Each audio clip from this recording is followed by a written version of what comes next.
Hello po sa inyong lahat. Magandang umaga po sa inyong lahat. Isang magandang umaga na andito na naman po tayo para magbigay ng kaunting vlog. Ang date po ngayon ay April 18, 2024. Abril 18, 2024. At ang oras po dito sa Los Angeles, California ay mga 6:30 ng umaga. Thursday, Huwebes. At medyo maganda ang panahon. Nais ko pong mag-vlog patungkol dito sa napapansin ko po na patuloy na panluloko ng China. Opo. At parang nadadala yung mga tao. Pero dito ay bibigyan ko ng kaunting linaw na dinadala tayo sa isang usapin na kung saan ay tayo na lang ang nag-aaway. Yun po Kaya po naisipan ko na mag-vlog ng ganito yung topic na yan. Ang topic ko po ngayon ay China is just deceiving us, saying 3 agreements o stating 3 agreements. Yan po ang narration nila ngayon at ginagawa po ng mga DDS. Opo. At napapansin ko nga nawawala tayo sa topic o nawawala tayo sa wisdom. Kasi ang inaaway na natin ay kapwa natin Pilipino. Yun po ang napapansin ko. Inaasahan ko na pagkatapos kung ipaliwanag ito ay magkakaroon tayo ng ibang pananaw. Opo, yan po ang purpose ko.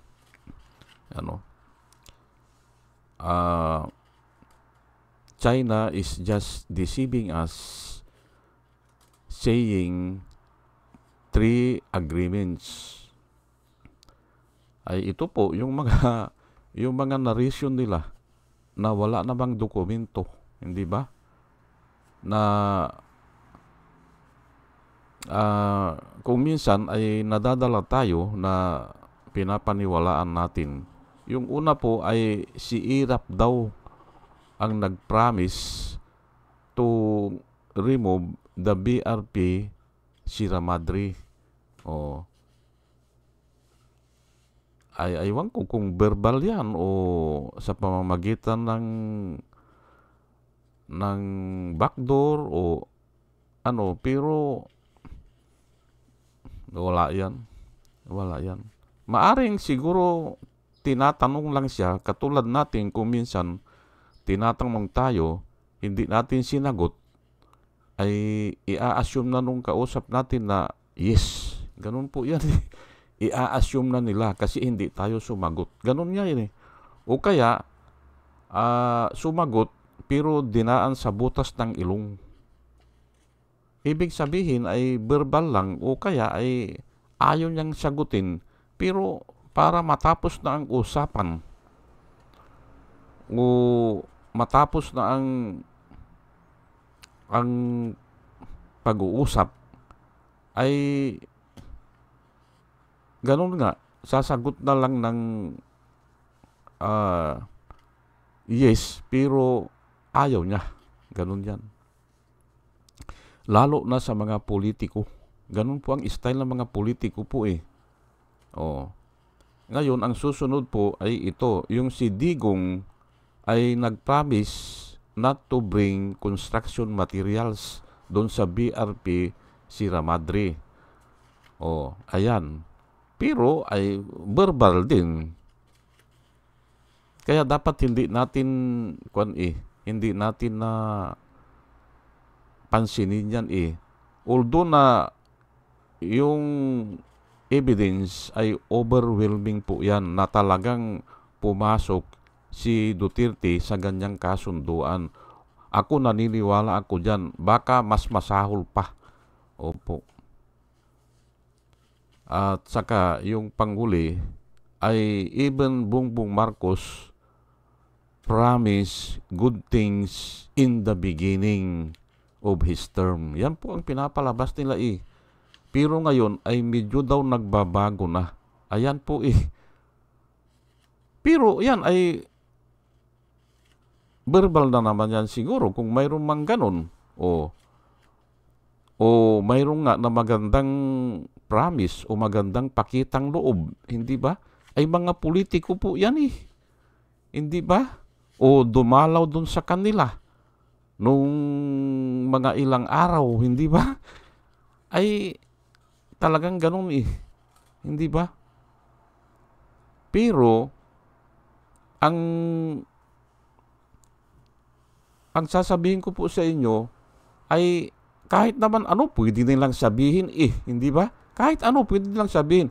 Pero nga walang kontrata, walang written o kaya walang mediator. Ayan po ang problema dyan, walang mediator. Bakit po? Kasi ang gusto nila, dalawa lang. Hindi ba? Dalawa lang tayo mag-usap, bilateral lang.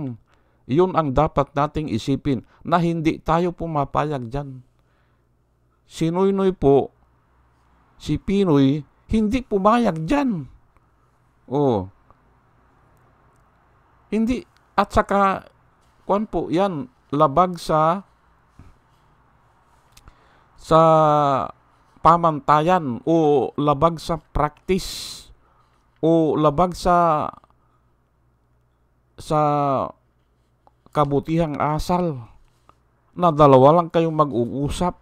Hindi ba? Para bigyan ko lang po kayo ng example na nangyayari po sa atin sa pang-araw-araw o kahit na nung bata pa tayo, kung may complain si Juan kay Pedro o vice versa, may complain si Pedro kay Juan, bakit pupunta sila kay Juan para ang magdesisyon ay si Juan? Hindi pwede yun. Hindi nangyayari yan. Maari po sa umpisa ay ganun nga. Kasi nga ay umpisa yun na mag-conflict Pero later on, mayroong tagapamagitan. Iyan po na mas mataas sa kanila o iginagalang nila o kilala nila. Pupunta sila sa tagapamagitan. At yan po ang ginagawa sa baryo. Hindi ba? Sa mga baryo natin ay kung may sigalot ay dinadala muna sa baryo captain. May tagapamagitan. Kasi nga hindi pwede na dalawa lang sila Kalukuhan po yan kung dalawa lang sila na mag-usap. Hindi ba? Yan po ang ipapaliwanag ko ngayon na niluluko lang tayo ng China. China is deceiving us continually. Iwasan po natin yung ganyan. Ang ilaban natin, kailangan mayroong tagapamagitan o may third party. Ang gusto kasi nitong China ay walang third party, bilateral lang. Hindi ba? Hindi ba? Sige po, yan po ang tatalakayin ko ngayon. Pero bago ang lahat ay nais ko munang batiin nyo itong second batch. Pasalamatan sila dahil sa dumadami na subscriber. Ito po sila, salamat po sa inyong lahat, si Pussycat, si Doris May, Antonino, si Ronel, si Ebi Cumpio, Joey Valenzuela, third pangatlo, user NB, Parot, Pabs Naranja, Romel Solier, Padua Lloyd Trabel, Andre Sinario, Jonah Canao, Rosana Kawili, Bir Orozco, Ernie Caliago, Christine Joranas, Digna Umali, Julie Antan,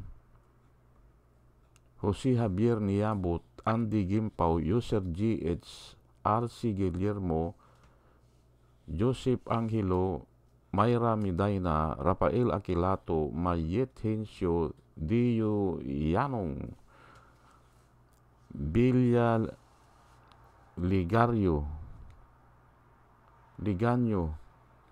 Mr. Yang Toy, Emilita Rua, Monica Dongsao, Richard Jamura, User KK, User XQ, Nelson Nukop, Salvacion Akisar, Sinaida San Andres, Joey Chavez, Ramon Junior Rojas, Hael Villarreal, Rose Jack, Joke Normi, Arnel Araujo, Vicente Tabladi, Sweet Potato, Coco Guid, Orly Nunez, Estrella Rumbano, Arian Mendoza, Nieves Olaveris, Aldrin Impalmado, Malaya Mendoza, Rolando Dortas, Mir Cabrera, Rolando Oliver Mamon ng La Paz, Iloilo, Ana Marie Aldisimo, Eli Casle, Marias Rivera, Maro Daan, at saka yung panghuli nung isang araw, si Manuel Diwa, na taga-Bataan daw, o Bataan Boys kami, sabi niya. Salamat po sa inyong lahat, salamat po sa inyong lahat. At nang dahil po sa inyo, ako ay patuloy na nagbablog, nagsisikap tuwing umaga from 6:30 to 7 o'clock. At ito naman po ang mga vloggers na nire-recommenda ko po sa inyo na ating suportahan o panoorin. Ito po sila, si Michael Apasible Bulletin, Attorney Enzo Recto, Bunyog Pagkakaisa, Vlogcaster Armandin, Engineer Tuto Kausing, Aling Marie, Mr. Sa Totoo Lang To, Christian Isguera, PMTGR Vloggers, The Action Man, Roy Japan Tours, Divina Apostol, CG Pichchay, Kapihan ni Art at Ago, Dimjus Journey, Kakamping, Ang Batas with Attorney Claire Castro, at saka yun si Waldi Carbonell. Ugaliin po natin na makinig sa kanila at suportahan po natin sila, kasi nakikita ko na makabayan yung sinasabi nila at makatotohanan. O sige po, at tuloy-tuloy na po tayo dito sa topic natin ngayon. China is just deceiving us o diverting the issue, saying there are 3 agreements. Ayan po. At yan ang papatunayan ko kung bakit nililito lang tayo. Pero wag po tayong malito. Opo, ito nga ang Bible verse o summary, ito po summary na kinuha ko po ito sa Biblia. Pinagdugtong ko po yung mga verses ng Biblia, sinamarize ko po dito. If there is a dispute, the two will go to the authority higher than them, and the authority higher than them will issue a verdict, and the verdict must be followed and will settle the dispute. Ayan po ang summarize ko dyan sa Biblia. Yan po ang turo ng Biblia na ginagawa naman po ng mga tao. If there is a dispute, the two will go to the authority higher than them, and the authority higher than them will issue a verdict, and the verdict must be followed and will settle the dispute o the issue. Ayan po. Totoo ba yan? Totoo po na nangyayari yan sa buhay ng tao. O ay bakit ang China ay ayaw tayo pumunta sa third party o dun sa mediator? Bakit? Ay lamang sila kasi nga malakas sila. Ganon. Ang sinasabi ko nga noon, kung mag-usap tayong dalawa dyan, babatukan lang tayo ng China.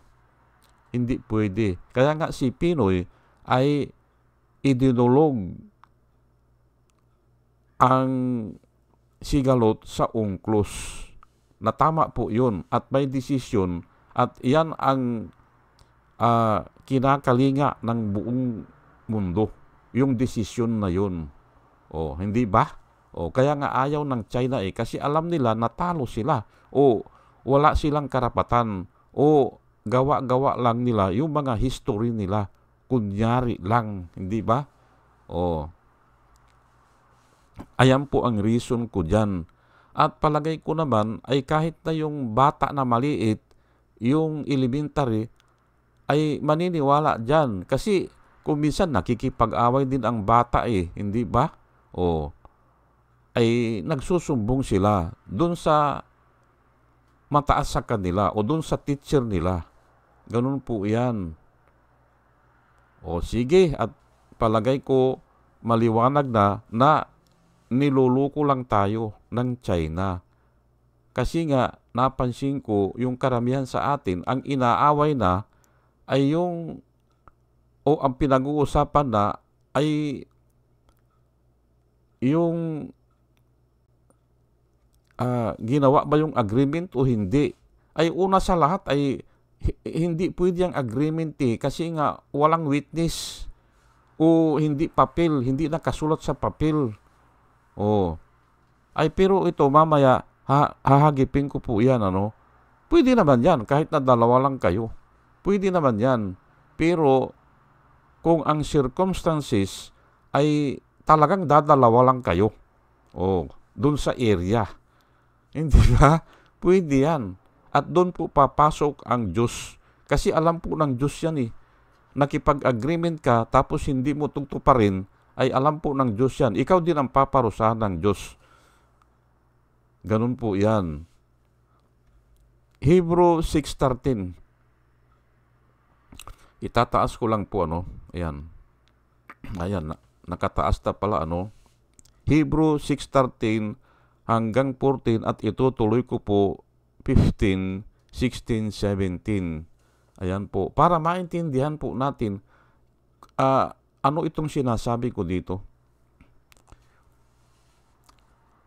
For when God made a promise to Abraham, because he could swear by no one greater, he swore by himself, saying, surely blessing I will bless you, and multiplying I will multiply you. Ayan po. Nung nagbigay ng promise, o sa iba kasi, nung nagbigay ng covenant, o nung nakipag-covenant ang Diyos kay Abraham, o si Abraham sa Diyos. And because there is no one higher than God, yan po nakasulat dyan, because there is no one higher than God, he swear by himself, saying, surely blessing I will bless you, and in multiplying I will multiply you. Yan po ang sinabi. Kasi nga wala na walang witness Hindi ba? Nanumpa ang Diyos sa kanyang sarili, hindi ba? Kasi nga walang witness Ay ngayon, ay itong China, wala na bang magwi-witness o wala na bang mas mataas sa China? Ay mayroon po yung permanent arbitration ng UNCLOS, hindi ba? Ay bakit ayaw niya? Ayan po hindi ba? Bakit ayaw ng China na humarap sa isang tagapamagitan o sa arbitration committee? Hindi ba? Bakit ayaw niya? Ayan po Ay ito nga Diyos Hindi ba? At dahil kanya na wala namang mataas pa sa Diyos na pwede niyang pagsumpaan, ay sumumpa siya sa kanyang sarili. In blessing, I will bless you, and in multiplying, I will multiply you. Ayan po. At pag nangako po ang Diyos o nag-oath, take an oath, ay sigurado po yan. Yung nga lang sinasabi ng Diyos ay sigurado na yan, ay lalo na pa yung nangako. Pero ang tanong ko pa sa inyo, pag nangako ba ang tao, tinutupad? Ay hindi naman eh. Hindi ba? Hindi naman tinutupad eh. Binibigyan ko lang po ng difference ang tao at saka ang Diyos. Si Duterte po, hindi ba, ay sabi niya noon ay in 6 months, sabi niya tatanggalin niya mga droga o kaya yung sasakay siya ng jeepsy. Kaya nga ang katanungan dyan ay dapat pa ba nating paniwalaan si Duterte? Hindi na po. Ay ito pala, nangako siya sa China na hindi na siya magpapadala ng construction material o repair material katulad siguro ng pintura o ng mga welding. Hindi ba? O yung sandblaster. Ang dali lang i-repair niyan O mga pisa ng makina. Ang dali lang i-repair niyan kung talagang gagawin yan. Ay palagay ko totoo nga na nangako siya. At yun ay pagtataksil po sa bayan. Ang una ko pong question dyan, bakit walang witness o bakit hindi nag-return? Kasi alam niya na mali Alam nila na mali. Itutuloy ko lang po Anso, ito nga 15. Anso, Abraham, after waiting patiently, obtained the promise. Yung nga, nagkaanak si Sarah. Hindi ba? Nagkaanak kahit na ito si Abraham ay almost 100 years na ata. At ito naman si Sarah ay almost 90 years old. Nagkaanak pa sila. Obtained the promise. 16, men swear by someone greater than themselves. Totoo ba yan o hindi? Ay totoo po yan men o people swear by someone greater than themselves. And their oath serve as a confirmation to end all arguments or all disputes. Yung oath, yung panunumpa, under oath serve as a confirmation to end all arguments. So, when God wanted to make the unchanging nature of His purpose very clear to the hearers of the promise, He guaranteed it with an oath. Ayan po, hindi ba? Pero ang hahagipin ko lang dito ay yung people swear by someone greater than themselves. Ayan po kailangan kasi sa isang kasunduan mayroong tagapamagitan. Hindi ba? Bakit ang gusto ng China ay wala? Kaya niluluko lang tayo Tapos ang sisisihin natin ay yung sinasabi nila na nagipagkasundo sa kanila. Huwag po nating huwag tayong sumakay sa ganyan. Huwag nating sakyan diyan.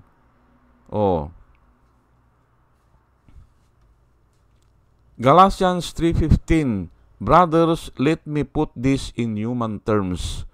Even human covenant, once it is ratified o na-approve, cannot be cancelled or amended. Sa iba, you cannot add or subtract. Yun po ang nakasulat sa iba. Once it is ratified or once it is approved. O pag naapurbahan na yan, yung covenant na yan, ay hindi mo na pwedeng dagdagan o isubtract. Ayan po. Totoo po yan, hindi ba? Kaya nga lang ay ang problema nga ang tao kasi ay sakim eh. Uulit-ulitin ko naman yung mga covenant naman ay iniiwasan yan o pabago-bago po yan. Hindi ba? At ang example po diyan, yung kaso ni Trillanes na pinag-aralan ko noon ay aywan ko kung senador o DFA o basta mataas na katungkulan ng US ang naging tagapamagitan. Diyan po o dito sa Baho de Masinloc, dito sa amin sa Zambales. Malapit lang po ako dyan sa Baho de Masinloc.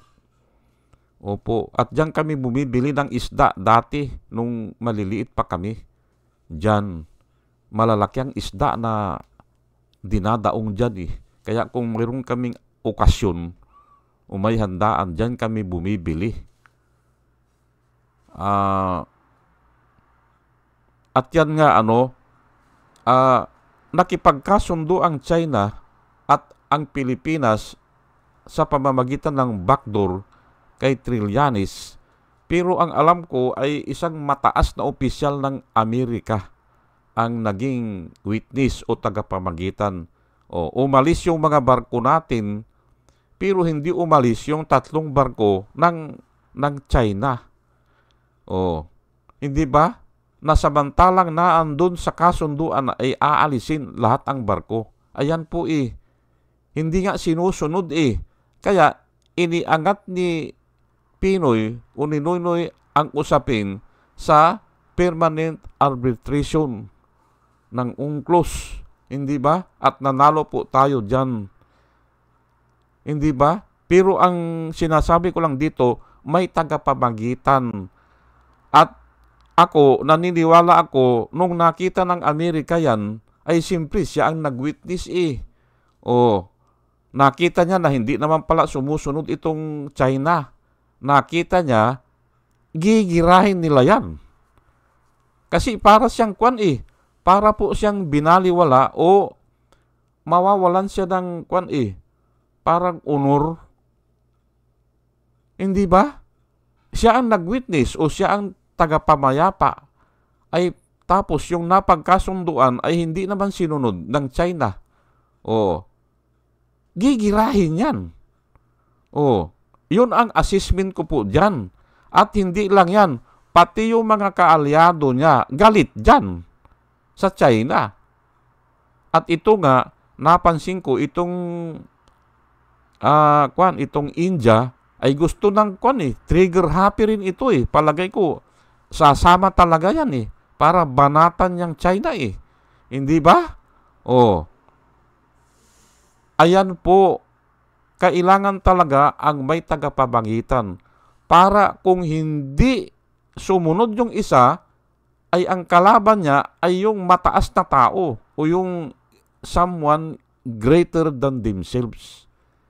Ayan po, wag na po tayong padala dyan sa nangako ito o una-una, verbal lang naman yan eh. Pero pagtataksil na po yun, yung naniniwala ako, natotoo yan, na nangako si Duterte. Kaya nga, yan, traidor yan o betrayal yan eh. Yang ginawa niya eh. Bakit papayag ka sa ganun? Ay walang natin kasi nga, wala akong maisip na ibang dahilan eh. Bakit siya papayag sa ganun eh? Ang naiisip ko dyan ay maaring nakakuha siya ng napakalaking pabor o bayad. Ayan po. Kaya mag-ingat po tayo. Mag-ingat po tayo dyan sa mga propaganda na ganyan. Nililihis na nila ang Nililihis na nila ang usapin. 3 daw ang presidente na nakipag-agreement sa kanila para ma-water down na hindi lang si Duterte ang nakipagkasundo sa kanila. Pero kitang-kita po na yung panahon ni Duterte ay talagang nagpatuta o talagang binitrina niya ang bansang Pilipinas. Ayan po. Kaya naisipan ko na mag-vlog ngayon, huwag po tayong malito. Huwag po tayong sumama dyan sa mga sari-sari nilang mga propaganda. Propaganda po yan eh. Ang isipin natin ay yung nilalaban natin na kailangan may tagapamagitan. Oh, hindi ba? Bakit ka makikipagkasundo sa kalaban mo na walang witness? Hindi ba? Oh, na walang tagapamagitan. Oh, ay kahit na nga sa Biblia po ay nakasulat po sa Biblia po kahit na nga sa Diyos hindi ba? There is only one God and there is one mediator between God and man, the man Jesus Christ. Ayan po, hindi ba? Oh, paborito po yan ng mga iglesia ni Kristo. Hindi ba? Oh, may tagapamagitan na pwede siyang makipag-usap sa Diyos, pwede rin siyang makipag-usap sa tao kasi naging tao siya. Nahawakan siya, nakausap siya, nakita siya. At pwede rin siyang makipag-usap sa Diyos anytime, hindi ba? Kasi nga siya ay may katayo ang Diyos nung dati. Oh, hindi pwede kasi na walang tagapamagitan ay bakit ito naman China gusto niya tayo lang bilateral lang. Di kalukuhan na yan, hindi ba? Yun po ang nakikita ko na panlilinlang nila dyan. Sige po at hanggang dito na lang po at pinapanalangin ko po na sa ating pakikinig ay magkaroon tayo ng wisdom na nanggagaling sa itaas o sa Diyos na hindi pabago-bago. Ayan po kasi nga yung Word of God ay never change yan never change yan. Pero ang panukala ng mga tao ay kung saan yung tignan nyo si Alvarez ngayon, hindi ba? Humihingi na ng sorry, hindi ba? Ay ganun talaga ang tao, pabago-bago yan, hindi ba? Kasi napansin niya siguro na marami nagko-comment na nire-recommenda na kasuhan siya. Hindi ba? Kaya ngayon ay humihingi na siya ng sorry. Ganun po ang tao nagbabago po ang mga kwan. Humihingi na siya ngayon ng sorry. Hindi ba? Ang sabi niya nadala lang daw siya ng silakbo ng emosyon niya kwan. At baka talakayin ko yan bukas. Baka talakayin ko yan. Magandang topic yan Nadala lang daw siya ng damdamin niya. Di ba? Kaya nga tayo ay mag-refer tayo sa righteousness ng Diyos para hindi tayo malito. Yan po ang aking nilalaban po dito. Kaya ako nagbablog. Dahil hindi nga nagbabago ang salita ng Diyos. Sige po at muli ay isang magandang umaga po sa inyong lahat. Salamat po sa inyong lahat. Salamat po.